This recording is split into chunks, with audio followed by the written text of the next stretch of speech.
سلام حبوباتي، ان شاء الله تكونوا كامل بخير وعلى خير. اليوم جبت لكم فيديو خفيف ظريفه. حنوجد معكم البنيون بطريقه سهله. يجي الطري هايل والطراوه تاعو تشد لمده طويله. نبداو بسم الله بطريقه التحضير، حاجه سهله. وانا البنيون هذا نبريفيه على كاع الحلويات، يعني نموت عليه. درت هنا 2 باكيات بيمو، رحيتهم مليح. عندي كميه تاع جوز، شريت 15000 جوز رحيته، وشريت ثاني 15000 تاع حلوه الترك تاع الميزان. ودوك نجي نخلط كامل واش عندي، نخلطهم مليح. كنت وجدته في العيد بصح ما بردش قلبي فيه، هاد الخطره خدمته ويعني بردت قلبي، كليت حتى شبعت. هنا كيما راكم تشوفوني نخلط هذاك الكاطو. هنا راني فتت في هذيك حلوه الترك. قلت لكم شريت غير 15000 تاع الجوز رحيته، 15000 حلوه الترك، يعني هذه الكميه خرجت لي الله يبارك. هنا شوفوا كي خلطهم كامله حنجي نطمهم بشوكولا تختيني. عندي هنا اوبتيلا، نتوما ديروا النوع اللي تحبوا.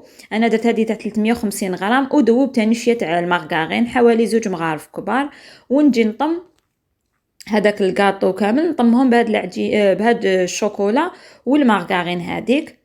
وهنا شوفوا كي راني نخلط حسيت الخليط هذا شغل بقى ناشف، رحت زدت لهم توفيا كراميل، يعني عجنته بتوفيا كراميل حتى بقى الطري. البنيون باش يجي هاي لازم يجي الطري من الداخل، ما يجيش يابس.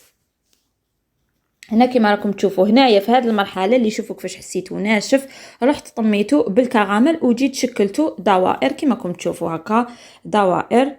ومن بعد نقلاصيه بالشوكولا. هاوليك جا طري هايل. هنا دوكا راح نوري لكم الحبه كيفاش جات. نسحق هذا الطراوه.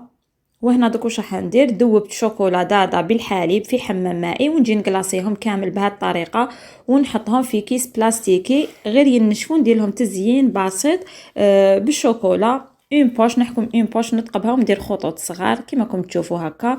والتزيين اختياري، تحبوا تخلوهم هكاك ولا كيما انا هنايا درت ناكخي دوغي. قعد لي من العيد راني قعدت نزين به. هذا هو الناكخي اللي استعملته، رشيت بالبانسو.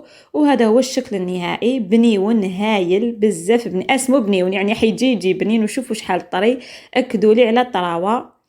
هاي ليك وصفه ناجحه اللي يديرها، يعني ما كاش وحده حتقول لي ما نجحليش ولا. المهم باش ينجح لكم يعني يكون الطري من الداخل. وهنا نكون لحقت لاخر الفيديو. ما تنساوش تخلوا لي جيم كومونتير او بارطاج. سلام.